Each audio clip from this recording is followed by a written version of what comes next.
their grandchildren in classes, but one of their daughters as well, and was privileged to perform the wedding ceremony for their daughter Beth. I didn't know you were that old. Just trying to encourage you there, Bill. Just trying to give you some encouragement this morning. Oh, that's 35 now. 35. Not sure. 26, it looks like. Well, I hope you're all ready to celebrate this Tuesday. No, not Halloween. Right. Isn't it just like Satan to take one of the most important days that Christians have to reflect on his grace and turn it into a holiday dedicated to the demonic and satanic and witchcraft and all that? So much so that I dare say many, if not most Christians, do something related to Halloween, but know very little about Reformation Day. What the word even means. Or what the word Halloween even means. Hallowed Eve. It was the day before All Saints Day, which is November 1st, which was why Martin Luther nailed the 95 Theses on the door of the church there at Wittenberg on October 31st, because he knew that people would see it the next day as they came in for All Saints Day. So it behooves us to spread the word, especially among Christians, that there's a much more important reason to celebrate October 31st, and that is Reformation Day. And over the years, Bill, we've, as a church, been coming around to that. And so last year we focused on it, and this year we are again. Yeah. And so it is something important, to say the least. Today's an important day as well. It is the birthday of a very well-known Christian leader that I would be surprised if any of you ever heard of. His name is Abraham Kuyper. Anybody ever heard of Kuyper? Yeah, a few of you have. He was born in the Netherlands on this day, October 29th, 1837. His teachers thought him unpromising, but he proved to be one of the most versatile men of his age. And I'm reading this from the Christian History Post for today. Not only did he take highest honors at the University of Leiden and earn a doctorate in theology, but he also became a linguist, theologian, professor, politician, statesman, philosopher, scientist, and philanthropist. So strongly was his Christian touch felt in his native land that the nation came together on this day in 1907 to celebrate his 70th birthday. By proclamation, the Netherlands declared that its recent history could not be written without mentioning his name on almost every page. In a sense, the credit belonged to a peasant woman. When Kuyper was a young minister in the Reformed Church, rationalism dominated the pulpits, and Kuyper accepted its disbelief. Some of his parishioners at his church began to pray for him. When the peasant woman, and I won't even say her name because I can't correctly, confronted him with his lack of faith, Kuyper listened to her, studied the Bible and Calvin, and changed course. To the end of his life, he kept a photo of her on his desk. From his new perspective, Kuyper wrote Our Program, a statement which laid the groundwork for the Anti-Revolutionary Party, a political organization which opposed the kind of secular thinking that had inspired the French Revolution. In 1872, Abraham became editor-in-chief of the party's daily newspaper, The Standard. He also edited De Herald, a Christian weekly. In 1874, Kuyper won election to Parliament, where he served until 1877. The Netherlands had largely discarded the Bible from national consciousness. The state universities produced ministers who did not believe God's word. Kuyper led a drive to found the Free University of Amsterdam, which came into being in 1880. The school took the Bible as its foundation in every subject and was free of state control. In 1901, Queen Wilhelmina summoned Kuyper to form a cabinet, and he served as prime minister until 1905. His passion was, quote, to carve, as it were, into the conscience of the nation the ordinances of the Lord, to which Bible and creation bear witness, until the nation pays homage again to God, unquote. This did not sit well with some of his party members. In spite of the many duties which kept him always occupied, Kuyper was approachable and found time for people. He was a rare combination of statesman, theologian, and practical Christian. And he also wrote on theology as well. His works are available. I'm not sure if all of them are translated in English or not, but I know that some of them have. All right, so that's Abraham Kuyper. That's spelled Kuyper. Well, for us today, we are in the Gospel of Luke. So I would welcome you to turn in Luke to chapter 8. If your Bible doesn't fall open to the early parts of Luke, you must be changing Bibles. Or you haven't been. Or you haven't been here. Okay. Luke chapter 8. We're in the section where Jesus has just stilled the sea on their way across the Sea of Galilee, and it demonstrates his authority over nature. And now we get to the part where he is going to cast demons out of a man, beginning with verse 26. It says, then they sailed to the country of the Gerasenes, which is opposite Galilee, on the other side of the sea. But when he came out onto the land, he was met by a man from the city who was possessed with demons. Literally, he was demonized, and who had not put on any clothing for a long time, and was not living in a house, but in the tombs. Remember, last week we talked about the fact that he had no clothes, no home, and no company. Verse 28, seeing Jesus, he cried out and fell before him. Let's just stop right there first. He cried out and fell before him.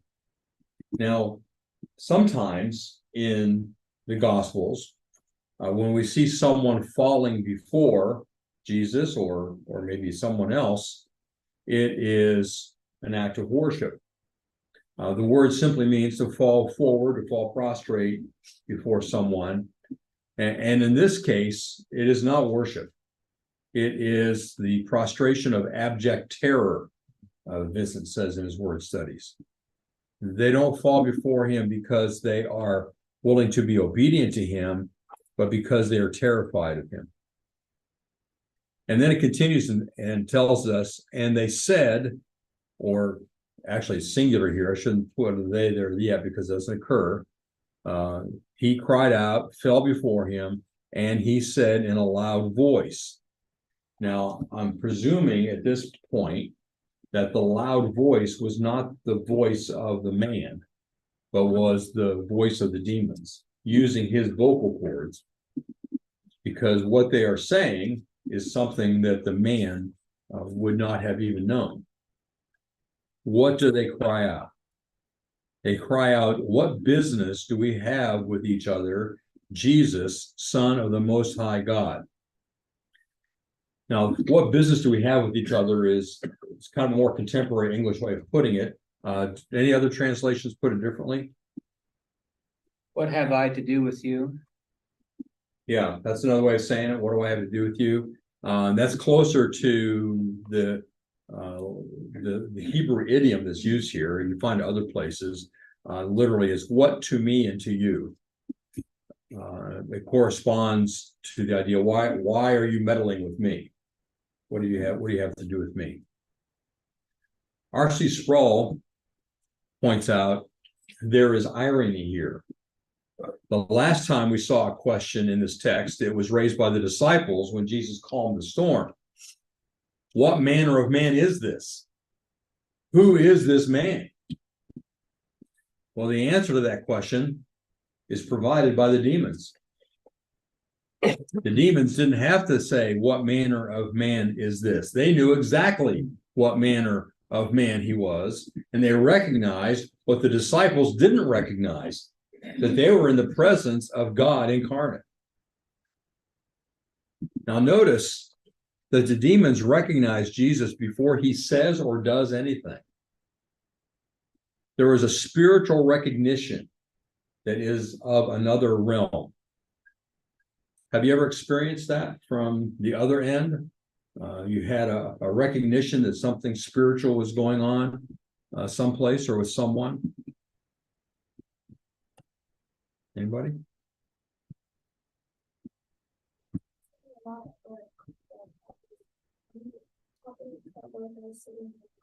And all of a sudden they went to like the church or they went to have it for their kids or for their clients, and all of a sudden they're like, oh, wow, no wonder I can have a good piece of therapy. Yeah.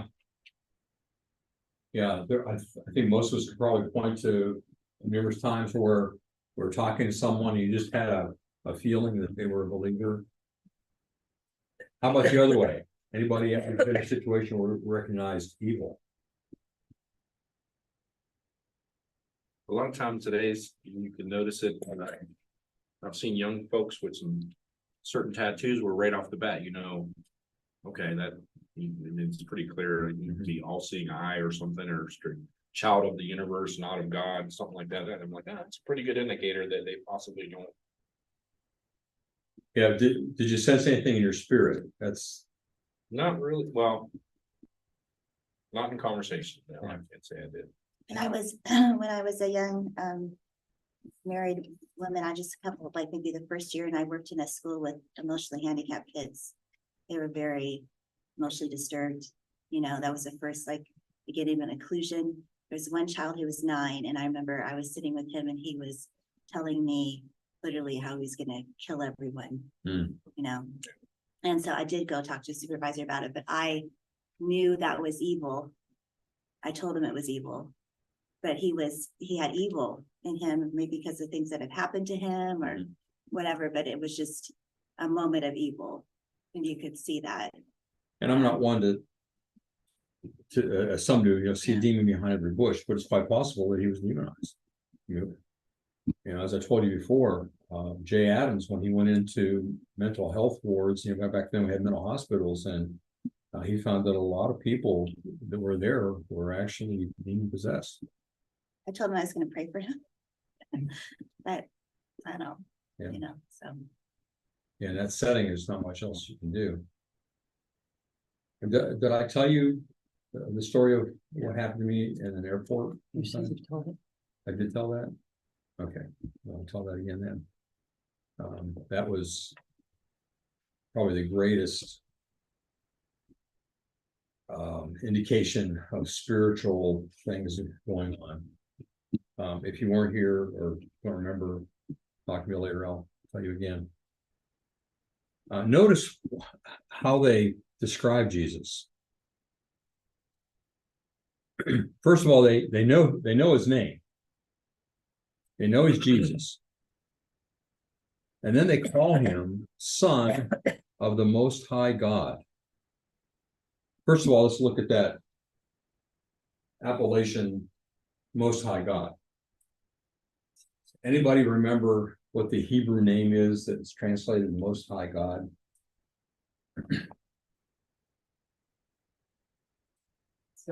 Barb's getting out her notes. Juana's got her notes out. Mine's in my other book. El Elyon, Most High God. And it's used often, of course, it's a Hebrew name, so it's in the Old Testament, and often used in relationship or describing God as the one who is in control of everything, the one who's over all of creation. He's the Most High. He's over all other gods, Elohim, all other Elohim in a sense, as that word is used in the Old Testament. And so it's particularly significant for the demons to use this name because it acknowledges that even though they are in a state of rebellion against Elohim, against Yahweh, they recognize that El Elyon really is in authority over them. And what does it signify in them calling Jesus the Son of El Elyon. In that culture, if you're the son of someone or of something, even in our own culture, we have expressions that indicate, you son of a, and then whatever, that indicates you're equal with that. And so it was then, if you're the son of someone, then you are of equal standing with them. And being called son of the Most High would be an indication that these sons of God themselves, B'nai Elohim, as they're termed in the Old Testament, knew most assuredly that not only is there a supreme being who is an authority over them, El Elyon, but being his son, that Jesus is equal to him. So they are demonstrating an understanding, a recognition that Jesus is God incarnate, that he is in control over them. And so that's why they're in abject terror of him, throwing themselves in the form of this man, in the body of this man, down before him. And saying, what do you have to do with us? What do you, in other words, we could say, what are you doing here? We didn't expect you to come here. Any comments about that before we go on to the next thing they say? Thinking that they must have been definitely deceived by Satan to have followed him, and then they had a rude awakening to recognize that he is, that God the Father is the Most High. And Yeah, because that's what Satan wanted. He wanted to be the Most High, right?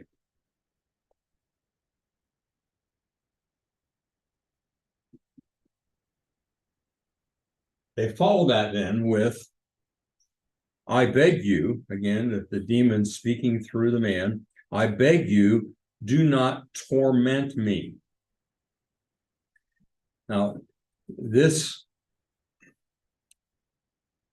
is possibly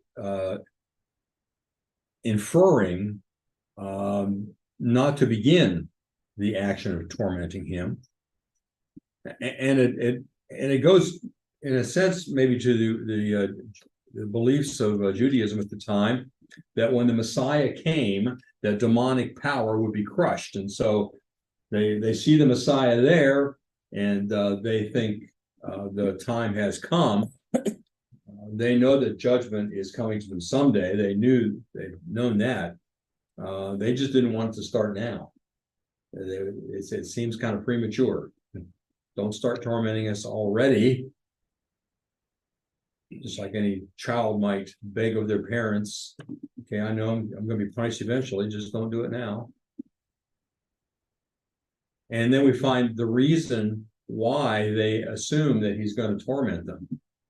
Verse 29, for he had commanded, and literally for he was commanding the unclean spirit to come out of the man.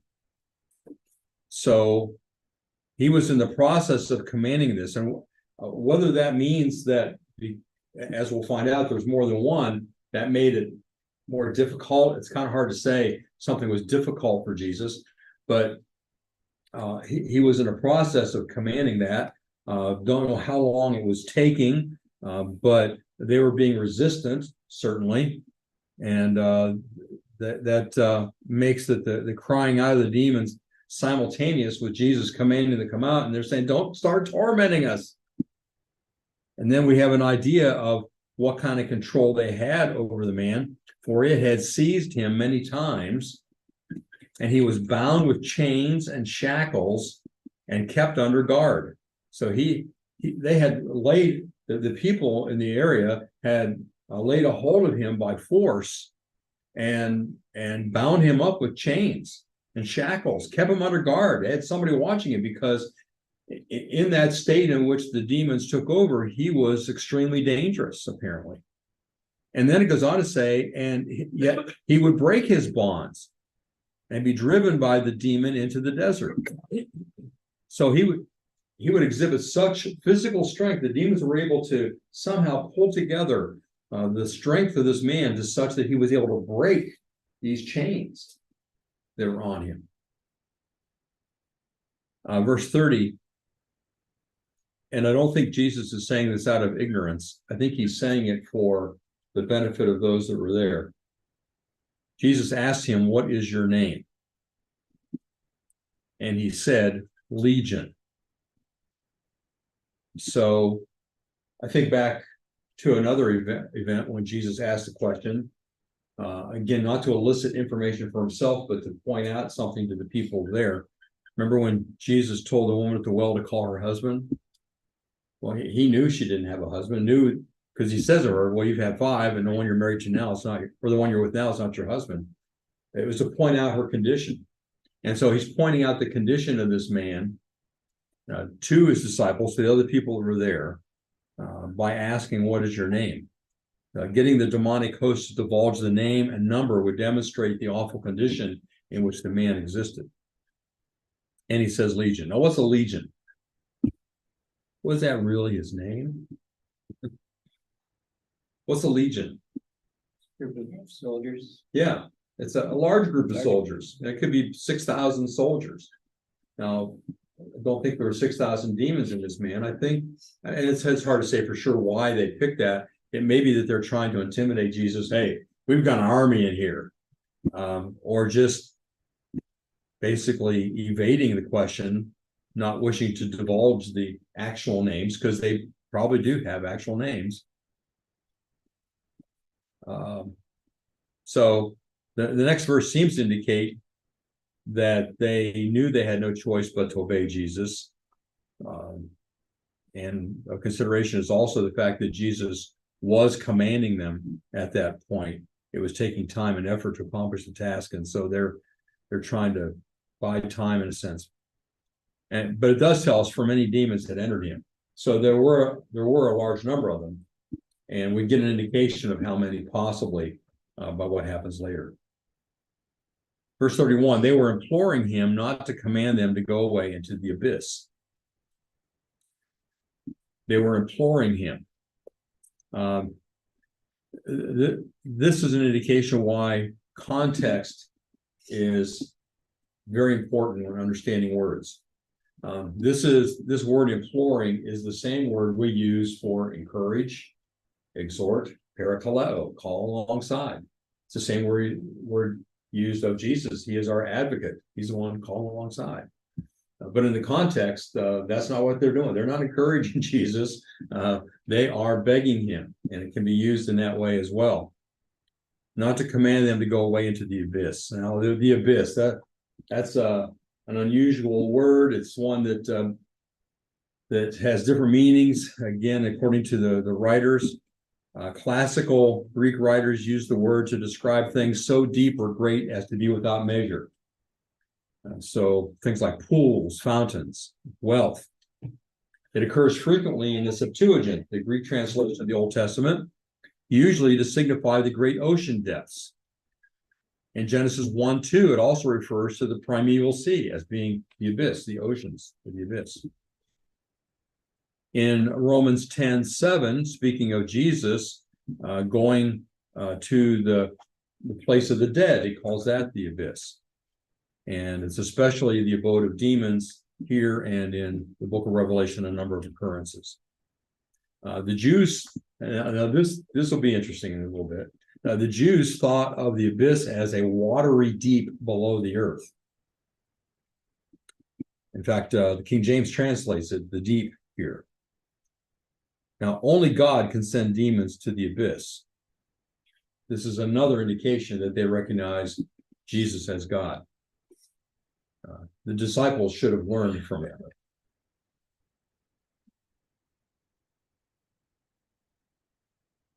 Verse 32. Well, let's stop there for a moment in case you have any questions or comments up through 31. Oops, I keep forgetting.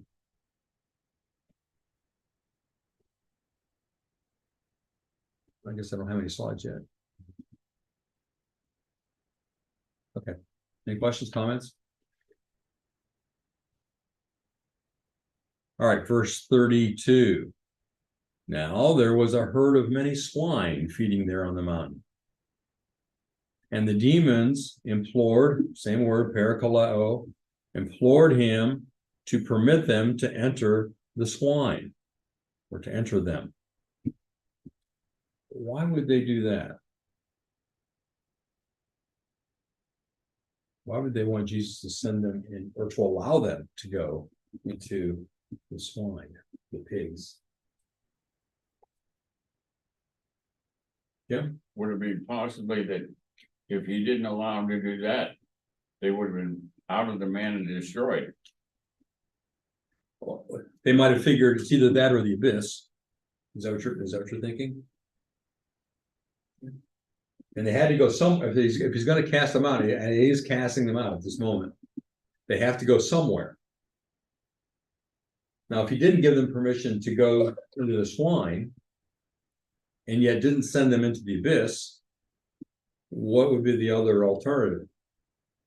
Other people. Other people. So we know Jesus is not going to allow that. So that one leaves the two choices. And they may have thought, hey, pigs are a good choice because Jews don't like pigs and we'll be safe there. I don't know. Well, we see that Jesus didn't, I mean, oftentimes we may hear people talk about it. Jesus cast out the demons and sent them into the pigs. That's not exactly what it says here. It says he gave them permission. And then verse 33, and the demons came out of the man and entered the swine. So once again, this would, permitting the demons to enter the pigs accomplishes two things. First, it would be a demonstration, first of all, that the man had been cleansed of the demons. Because if you didn't see a physical representation of where the demons went, you might question whether the demons had actually left the man. And secondly, the demons would not be entering into other humans, as we mentioned.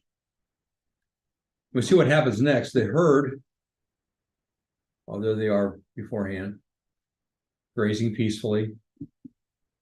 And the herd rushed down the steep bank into the lake and was drowned. Now, I don't know about you, but when I was a kid living in the hills of Western Pennsylvania, sometimes we would have races down hills. Go to the top and say, I bet I can beat you to the bottom. And what happens? Did you ever run down a steep hill? What happens when you're running down the hill? You fall. You start to, yeah, no, you can't stop, right? You have to keep running or you will fall flat on your face. And you pick up speed and you have to run faster than you ever thought you could run, just in order to keep from falling on your face. Well, the pigs are facing a similar dilemma. Here's a picture around the Sea of Galilee, and you can see how steep the hills are. Once they got going, they couldn't stop. The herd rushed down the steep bank into the lake and was drowned. They were taken over by these demons and maybe acted differently than a human being would, because many times animals are more sensitive to evil, to the presence of spirits than humans are. You know, I've read stories about, dogs warning of the presence of spiritual beings when the humans didn't know they were there. Remember Balaam's donkey. It was much more aware of the presence of the angel of the Lord standing there with a sword, and Balaam did not see it, did not recognize that there was anything there. It says that they were drowned, literally, they were choked. They went into the water and they could not breathe. There's another picture of the seashore, and see how steep it is.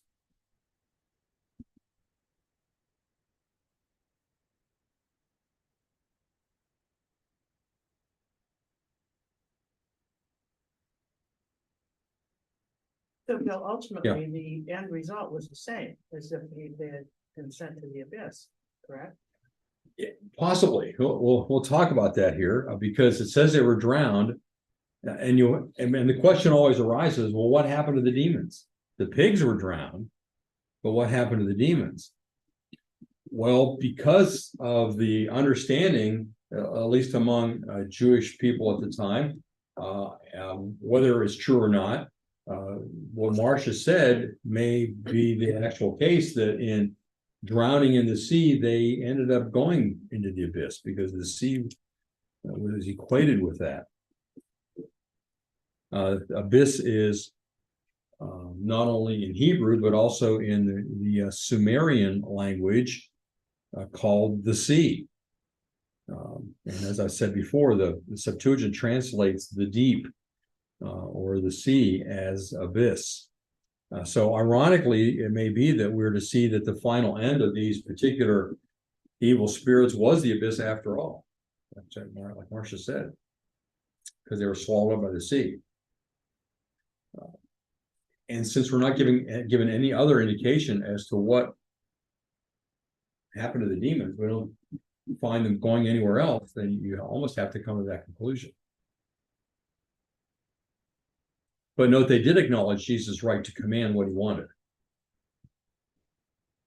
And if that's the case, the trickery used by Legion to say, well, we'll just go into the pigs, caught them in a trap of their own making, because being in the pigs then caused them to rush into the sea.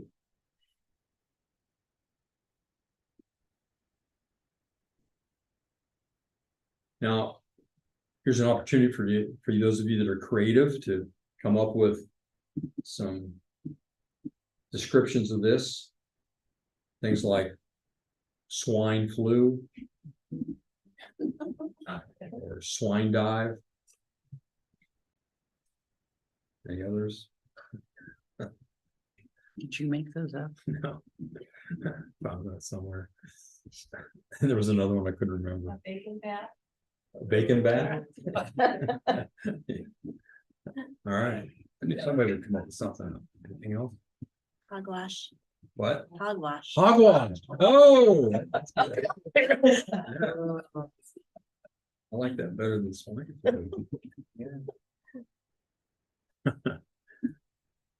All right, verse 34. What's the result of this?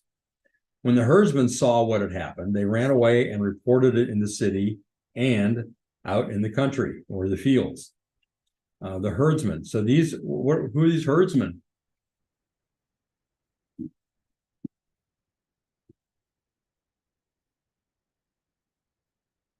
One's hurting the pigs. Herding the pigs. Yeah, they're the ones in charge of the pigs. They don't probably own the pigs, but they're in charge of them. So they have to go back into town and tell the owners and everybody else what happened to the pigs, because they're held responsible. And they not only report it in the city, but out in the field. They're going around everywhere. This is such a phenomenal thing that happened. Verse 35, we come to the section entitled Clothed. First was cleansed, now clothed. The people went out to see what had happened. And they came to Jesus and found the man from whom the demons had gone out sitting down at the feet of Jesus, clothed and in his right mind. And that caused them to rejoice exceedingly, thanking God for what had happened to this man. What was their response? They were frightened. Now, that's not unlike Jesus' own disciples, right? Earlier, we find that they were frightened. First, when Jesus told Peter to cast the net out, when he had been fishing all night and didn't catch anything, and cast the net out and he pulled it in, and it was overfilled with fish. And then just the event right before this, they're crossing the sea and this great storm come up, and they were very frightened by the storm, but they were even more frightened when Jesus calmed the storm.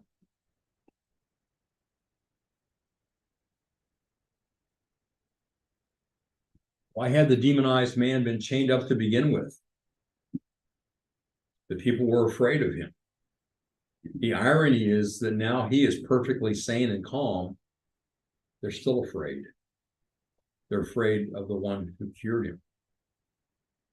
Verse 36, those who had seen it reported to them how the man who was demon possessed had been made well.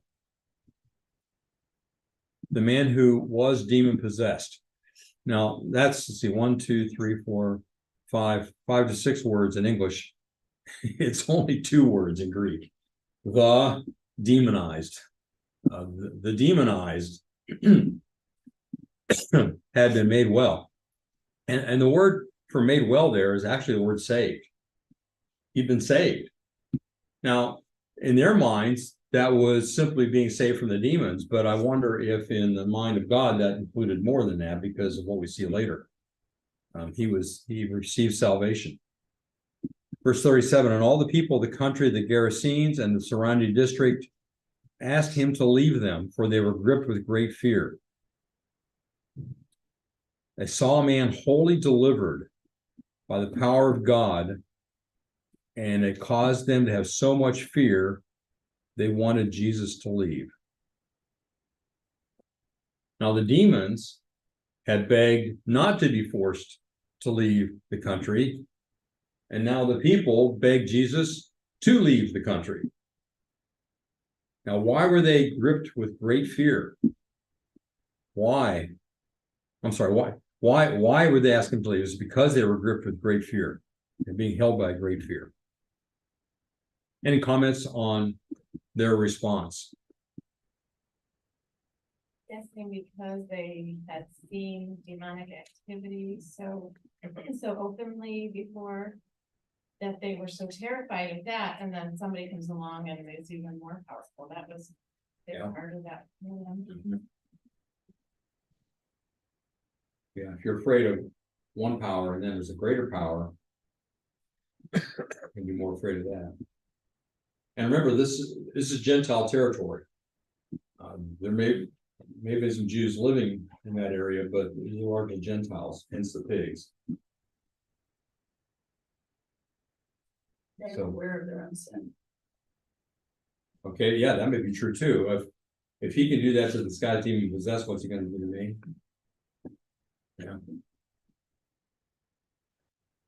Also that if you live in a pagan culture where you're always appeasing deities, Mhm. then you don't have any kind of, relationship except fear of appeasing these different deities to Mhm. survive and, Right.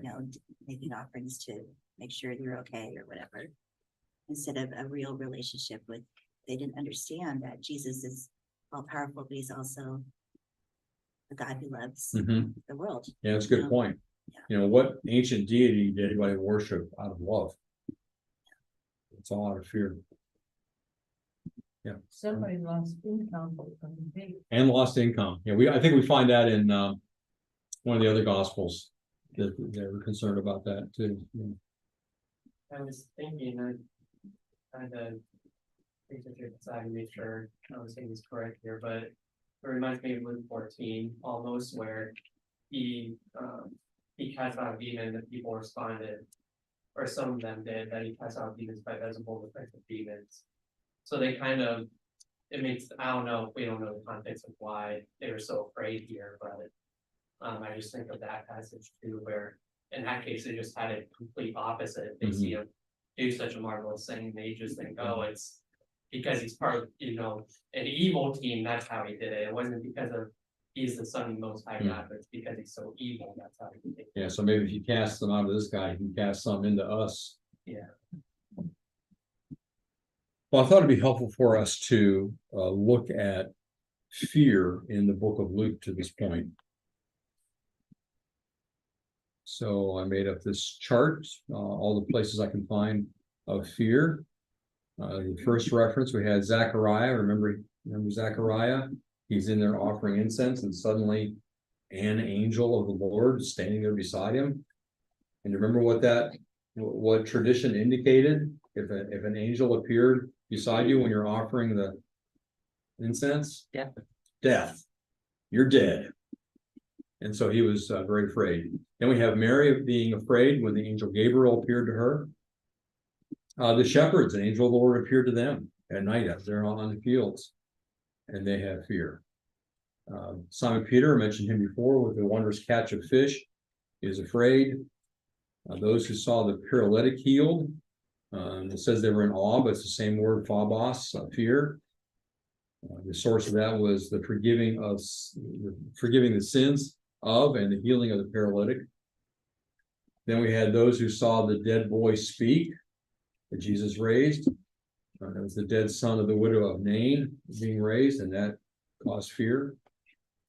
Once again, the disciples in the calming of the winds and the water that we just covered recently, and then now the people of the Gerasenes because of the man healed of demons.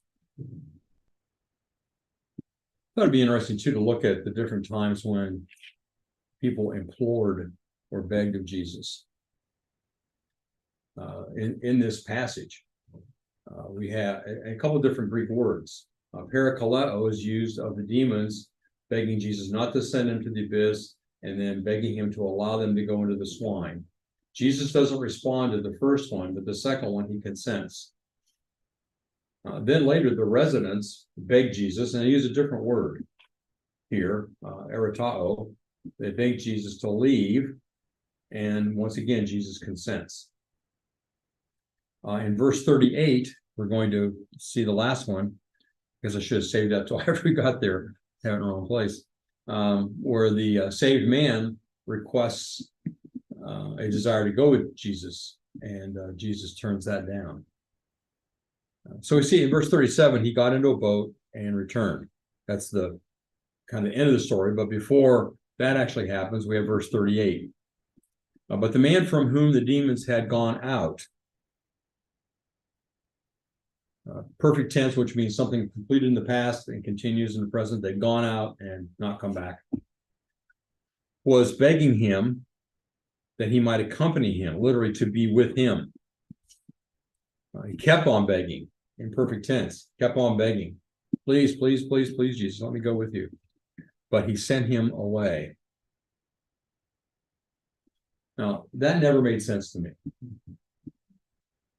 I guess the teacher in me screams, this man needs training. In order to be an effective witness, he has to be trained. But Jesus didn't think so. And this is what he said: return to your house and describe what great things God has done for you. You know, sometimes in the church, people get the impression that unless they have a course in evangelism, they can't evangelize. This belies that. Jesus wants us to share what God has done for us. And even if we don't know all the verses and all the theology, all that, sometimes that's enough. That's what Jesus wants us to do. But I notice in this also that the man who had no clothes, no home, no company, and was insane now has clothes. He has a home. He's returning to his house. He has company because there's people there, and he is sane. So everything has been turned around.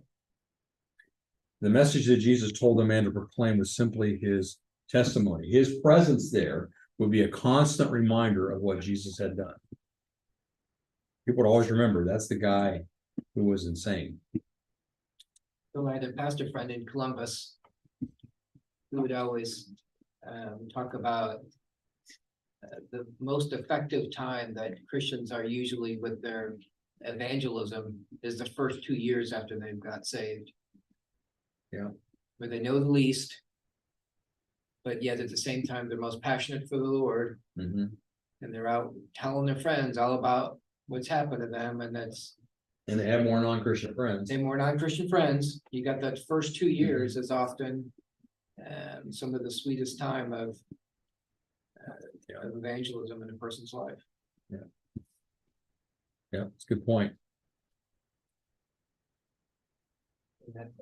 Yeah. Just as a personal connection with my sister, you know, has been started following the Lord seriously for about, it'll be a year in May, or a year, I guess, even before May, so but it's January probably, yeah, but right now I think they're exactly in that point. I just whispered that to Allison. They're like super excited about going to church, super excited about what they're learning, and they're just telling all their non-Christian friends, and they're inviting their non-Christian friends to church.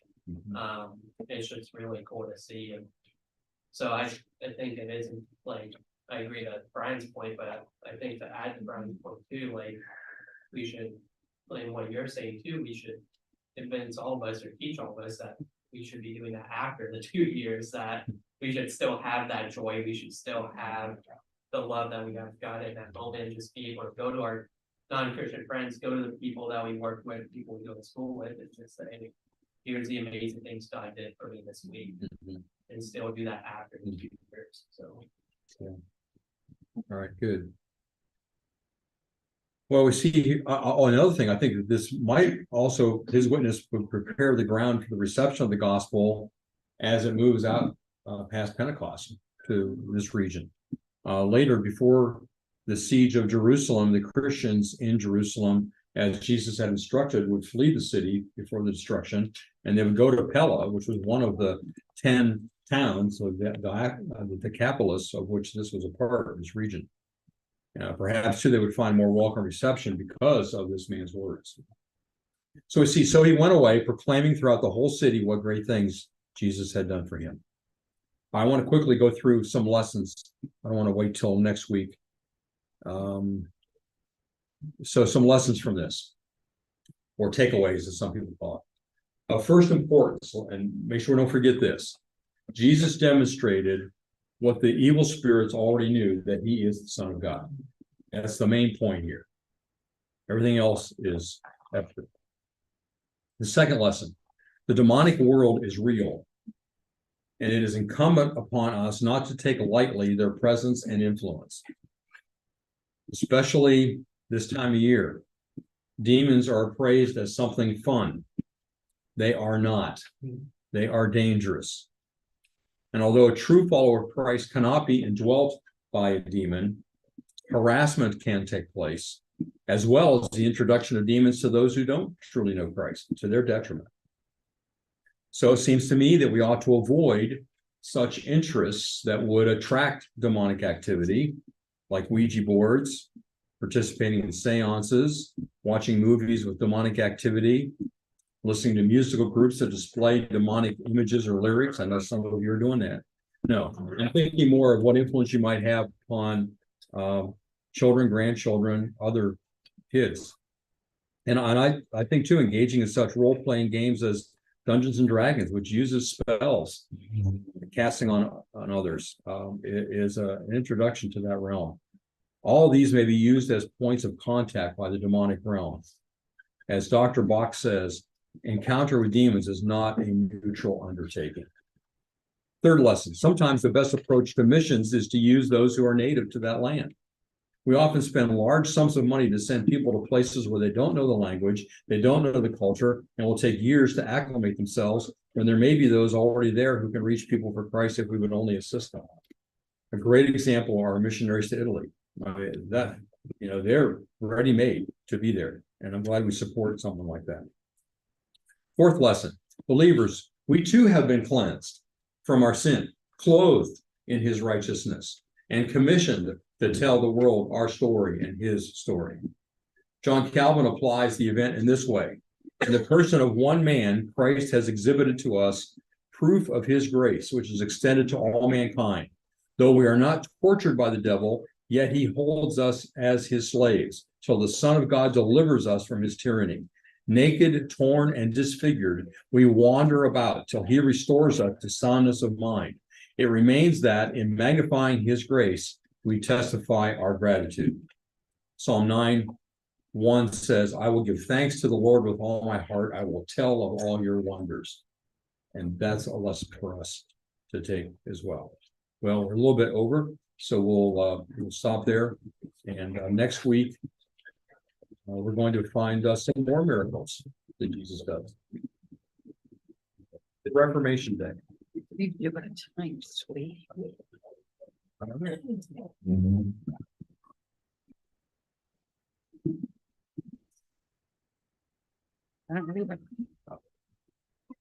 Be nice to know ahead of time. You're just talking about the solar things and.